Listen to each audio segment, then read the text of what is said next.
Le dernier vidéo, cours action mécanique,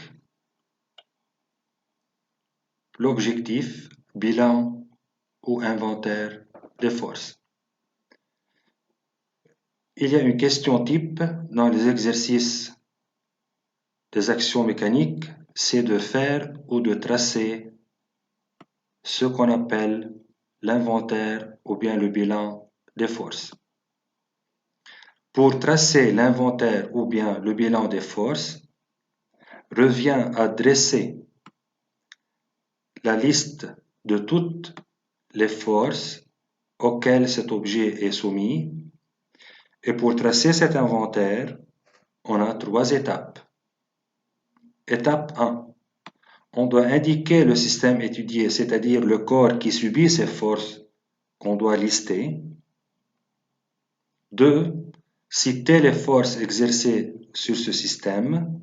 On doit indiquer ou bien nommer ou bien faire une liste de ces forces. On doit citer ces forces. Alors 1. Indiquer le système étudié. 2. On doit citer les forces exercées. Et 3. On doit préciser, c'est-à-dire caractériser, on doit indiquer en précision, on doit préciser les caractéristiques des forces et les représenter à une échelle choisie. Suivant l'indication de l'hypothèse, souvent, s'ils ont besoin de caractériser et de représenter les forces, il faut poser la question. Alors la question sera, tracer le bilan des forces exercées et représenter ces forces. Exemple ou bien application pour tracer l'inventaire ou bien le bilan des forces. Question. Tracer le bilan des forces exercées sur une boule accrochée à un ressort qui se repose sur un plan incliné. Pour faciliter le travail, c'est préférable de tracer une figure qui représente le montage. Alors, on a un corps ou bien une boule accrochée à un ressort et la boule repose sur un plan incliné. La question, c'est de tracer le bilan des forces. On a dit, on a 3 étapes. Étape 1, on écrit le système étudié et la boule. On doit indiquer ou bien préciser les forces exercées sur la boule. C'est le système étudié. La boule est le système étudié. Les forces exercées sur la boule. Étape 2, citer les forces. Les forces exercées sur la boule sont, bien sûr, la terre attire la boule, alors on a le poids P. C'est la première force. Puisque la boule est accrochée à un ressort, la boule va tirer le ressort et le ressort réagit pour reprendre sa longueur initiale. Alors, la tension du ressort est la deuxième force. Et puisque le corps repose sur un plan incliné,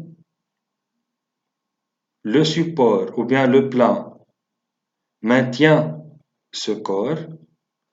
Pour cela, le plan ou bien le support exerce une force sur le corps qui est la réaction normale ou bien la réaction du plan. C'est le bilan des forces. Alors,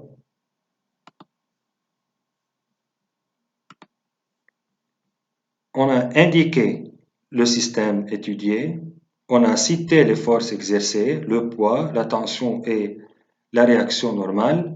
Dans la troisième étape, on doit caractériser les forces, c'est-à-dire on doit préciser les caractéristiques des forces. Pour ne pas à chaque fois écrire les caractéristiques pour chaque force, on peut dresser un tableau, point d'application, direction, sens et intensité, les caractéristiques d'une force, et on indique dans ce tableau les forces exercées, le poids, la tension et la réaction R. Pour le poids, les caractéristiques. Point d'application, c'est une force à distance. Alors, G, le centre de gravité et le point d'application. La direction du poids est toujours verticale. Le sens vers le bas, descendant. Et pour calculer la valeur de P, on fait le produit de M fois G. Si G n'est pas donné par hypothèse, on peut prendre la valeur 10 newtons par kilogramme. Pour la tension T, c'est une force de contact. Le point d'application est le point B, c'est le point de contact entre le ressort et la boule, le point B.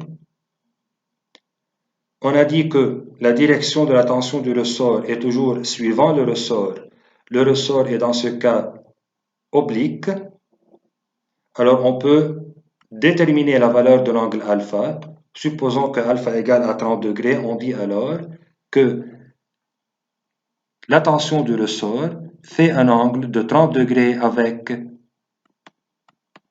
l'horizontale. Pour le sens vers l'intérieur du ressort, ou bien si on note ce point comme le point C, T est de B vers C. Intensité T en newton. Pour la réaction normale du plan, c'est une force de contact. Alors le point d'application est le point de contact entre le corps et le plan, qui est le point A. C'est le point de contact entre la boule et le plan. La direction est toujours perpendiculaire au plan, direction perpendiculaire au plan, vers le haut comme sens. L'intensité R sans vecteur, la notation de la force de l'intensité c'est R sans le vecteur force, unité en newton. Alors si la question, tracer le bilan des forces exercées sur un corps, on a 3 étapes, indiquer le système, citer les forces exercées, préciser les caractéristiques, et c'est préférable de tracer une figure pour faciliter le travail, et on dresse un tableau pour caractériser les forces exercées. Merci, fin du chapitre des actions mécaniques.